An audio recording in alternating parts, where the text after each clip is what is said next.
Cela fait 2 ans que Vital Kamerhe n'avait plus franchi la barrière de la Cité de l'Union africaine. Près d'une semaine après son acquittement dans les dossiers des 100 jours, le tout premier directeur des cabinets du chef de l'État est venu rencontrer ce mardi soir le président de la République, Félix-Antoine Tshisekedi Tshilombo. Tout sourire, les chefs de l'État étaient visiblement heureux de revoir son ancien collaborateur et partenaire politique, lui aussi très ému. Comment ça? Ça va bien, Excellence. Ça va? Quelle émotion. Retrouvailles. Décontractés, les deux personnalités ont eu un entretien de 2 heures et pour Vital Kamerhe, la parenthèse 100 jours est vite refermée.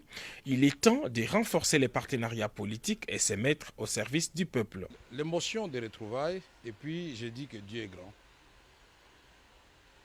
Tant que tu crois, tu as la foi en Dieu, tout est possible. Et c'était aussi la joie de retrouver un partenaire politique. Ce sont là les premiers mots. Quelle que soit l'épreuve qu'on endure, cette épreuve doit être en dessous de ce qu'on est déterminé à donner à la nation, à la patrie, à la communauté.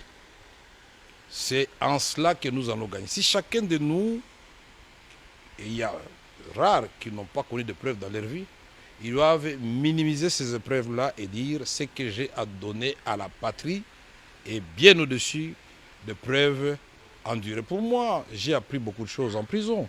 La patience, la résilience.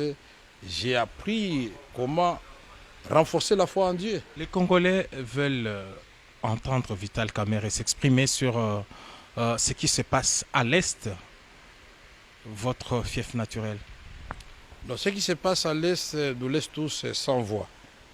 Et chaque Congolais, digne de ce nom, ne peut que répondre à l'appel qui avait été lancé par le gouvernement, par le président de la République, pour que chacun de nous puisse œuvrer pour que la paix revienne dans notre pays. Et ce ne sont pas des ressources intellectuelles, ce n'est pas la sagesse, ce ne sont pas ces ressources-là qui manquent, mais nous devons revisiter notre outil de défense, le renforcer pour que nous puissions gagner des guerres. Mais il n'y a pas que l'option militaire, il y a l'option diplomatique, il y a des côtés humanitaires. Pendant que nous parlons, il y a les gens qui sont en train de dormir à la belle étoile. Il ne faut pas que la question de M23 nous fasse oublier que quand nous avons pris le pouvoir, avec le président Tshisekedi en tête, le problème que nous devrions résoudre, c'était le problème de Beni avec les ADF Nalou, les Codeco Anituri.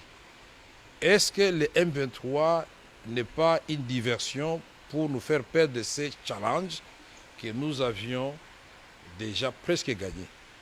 Et c'est dit, pour nous, nous devons mettre cela dans un cadre d'un plan bien étudié, à implanter dans le temps et dans l'espace. Il faut qu'il y ait des délais. Certains vous voient Premier ministre, d'autres vous voient à d'autres fonctions. Vous voyez où dans les prochaines semaines pour faire ce que vous dites aujourd'hui être en mesure de faire? Je me vois comme un citoyen congolais déterminé à aider son pays.